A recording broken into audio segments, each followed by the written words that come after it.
All right, so the Alberta government is going to announce new restrictions Tuesday afternoon. I think it's going to be at like 4:30 or whenever Hinshaw gives her daily address. So some people watching this will be watching this after the address has been made, but I'm making this a pretty good amount of time before it's been made. So um, a lot of people probably will already know, but my guess as far as the new restrictions go is that I don't think they're going to lock down. They don't really seem to be going that way, and even if they do, I don't see why they would do it outside Edmonton and or Calgary.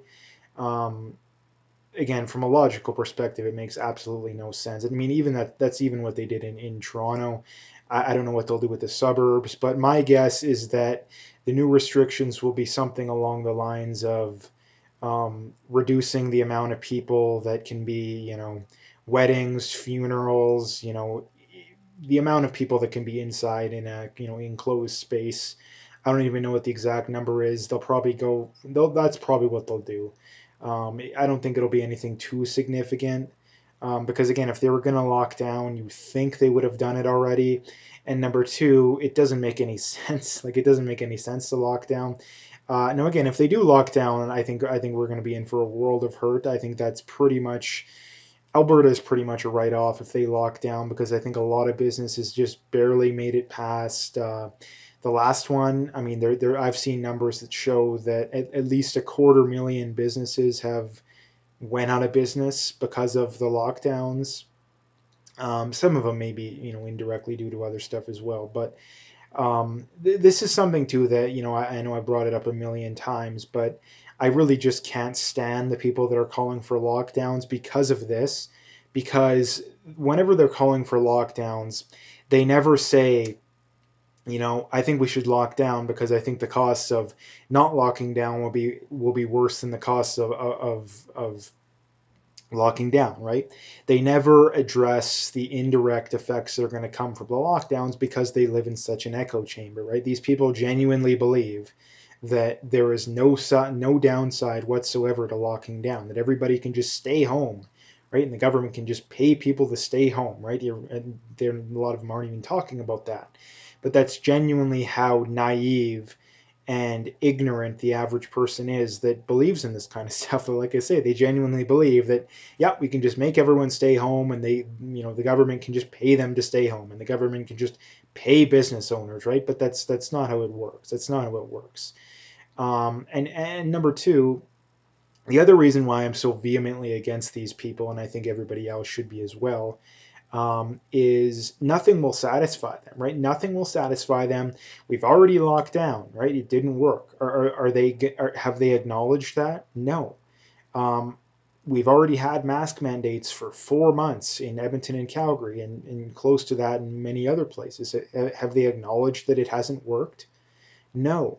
This is the main reason I believe that you should not give these people an inch. Not because every idea they have is stupid. I don't even believe that.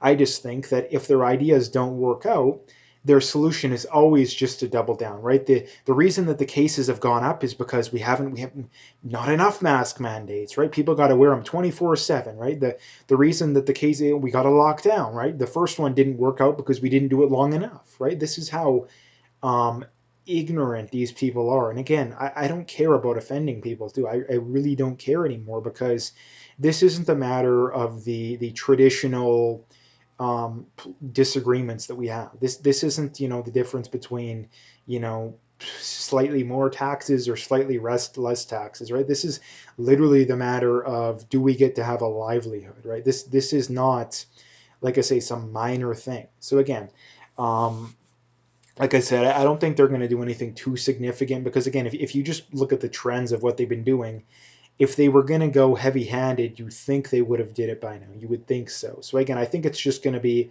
reductions or, minor stuff when it comes to gatherings, stuff like that. So another big story here to talk about is from Kulvinder Kaur. I think she's a doctor saying PCR tests cannot tell if you have the virus or dead chunk of it. No other virus is ever on this planet has been accompanied by so much testing, has created so much nonsense and panic. Dr. Stadler, Professor Demetrius, and former director of Institute for Immunology, Bern University. So again, this guy's opinion should be taken fairly seriously. And again, how many of these examples do we need? Now, again, this is the problem when it comes to this kind of stuff, is that both sides can point to numerous studies, numerous quote unquote experts that back up whatever claims they're making. I will definitely acknowledge that. The problem is that which side has been right? You know, looking back on it, has it been the side that's calling, oh, it's going to be doomsday if we don't lock down for years on end, we don't have mask mandates, 24/7, even if you're in your home? Which side has been right? Oh, it's the side that has been that doesn't want the lockdowns. It's the side that doesn't want the mask mandates, right?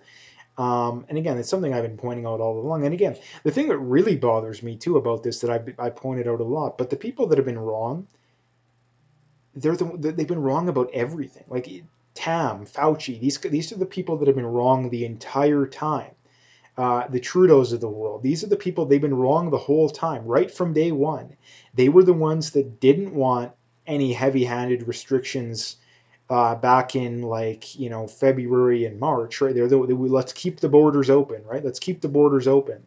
Don't wear masks, go out and gather and congregate in large groups. That's what these people were telling us back in February and March, and some even in some ways into April. They were wrong then, because at the time we thought it was going to be like a 3, 4, 5% death rate, right? We thought it was going to kill 250,000 Canadians and 2 or 3 million Americans, right? That's what we thought at the time. And they were taking it less seriously. They're taking it far more seriously now. Now that we know that we have, what, 10,000 Canadians dead, like 250,000 Americans. The death rate is less than the flu. Like, it's absolutely astounding how these people say this stuff with a straight face. It's absolutely astounding. Um, so anyway, the next thing to talk about here is from Pierre Poilievre, and he says Canada's public debt burden per child is growing, totaling $279,000 in 2019, up from $161,000 10 years ago, writes CEO of Credit Counseling Canada. Now, again, this is something I pointed out uh, more times than I can count. But again, like, at what point do we say, yeah, we've gone too far? Like, these are the same people that think that, oh, if we don't address climate change, we're all going to die. But over $250,000 in debt per person is perfectly fine, right? That's perfectly sustainable, right? A ever so slight increase in the temperature is enough that we're all going to die. But $250,000 and growing by the day debt per person, that's perfectly sustainable, you see, right? Like, I don't understand how these people say this stuff with a straight face, and I don't know how people take them seriously. Like, I really don't. Now, most people don't. Most people, I'm not sorry, most people do. Most people watching this probably don't, so good on you. But again, as far as the average person goes, like, again, like, what's it going to take? Like, what's it going to take? And again, if the debt is sustainable, like, either the debt isn't sustainable, in which case you need to be voting. I mean, no one would vote Liberal or NDP again, and probably not even Conservative. Um, Again, which is like 95% of Canadians. But nonetheless, at what point do we consider it to be, like, at what point is too far? Like, at what point is too far? If the debt is sustainable, then why not more? Why not pay people? Again, this is the thing as far as the UBI zealots go. It's like, oh, $1,000 a month is sustainable, right? Like 2,000 is sustainable. Well, why not 5? Why not 10? Why not 100? Because if you make that point, they inevitably have to admit that, hey, well, that would be unsustainable, right? We'd have to just print up all that money. But again, if a lot of debt is unsustainable, then a little bit of debt will be unsustainable as well, right? We're just kicking the can down the road. So again, that's something that people really need to take into account more. Um, Again, the last thing I wanted to talk about here is from CBC, saying Alberta revealed its tracing app has been used to trace only 20 cases over 6 months. Now, again, who in the right mind downloads these things? Like, how stupid do you possibly have to be to allow you to be traced 24/7, right? Like, why in the world would you want to give up? And again, it doesn't even work. It doesn't even do anything. And like, that's the thing too. Like, if you're healthy, and if you're healthy in any age, right? Like if you're healthy and under 70, then you have nothing to worry about. And if you're even if you're moderately unhealthy and under 50 or 60, you still have nothing to worry about, right? The only people that have anything to worry about are the very old and the very unhealthy, or the people that have serious health conditions, right? Like, why in the world would you want to allow the government to track you 24/7? I really don't understand. Like, and this is the thing that you always hear from these people is that because it's out of sight, out of mind, they don't really care, right? Like you look at these TikToks and these kind of things that they're essentially spying on you 24/7. Like if someone was following you around and filming you in a in a a greasy old work van with cameras, then you would be so creeped out about it by it. But knowing that foreign governments and whatnot and current governments have the ability to literally look through your camera, listen in your microphone, do whatever they want, whenever they want, for any reason. Nobody cares about that, right? Like it's very ironic. Like it's very ironic. So um, I don't understand why anybody downloads this stuff. It's just paranoid, stupid people, for lack of a better word. And that there's no reason to do it. Like, why in the world would you want to do it? Like, it doesn't make any sense. It doesn't even work. Like, it doesn't make any sense. Um, so anyway, that's what I wanted to talk about today. If you liked the video, make sure you hit that like and subscribe if you haven't already. Make sure you check out those links below. Follow me on those other platforms. Donate if you want to do that. Again, any support I can get is very much appreciated. But like I say, at the very least, just hit that like and subscribe, and stay tuned for more.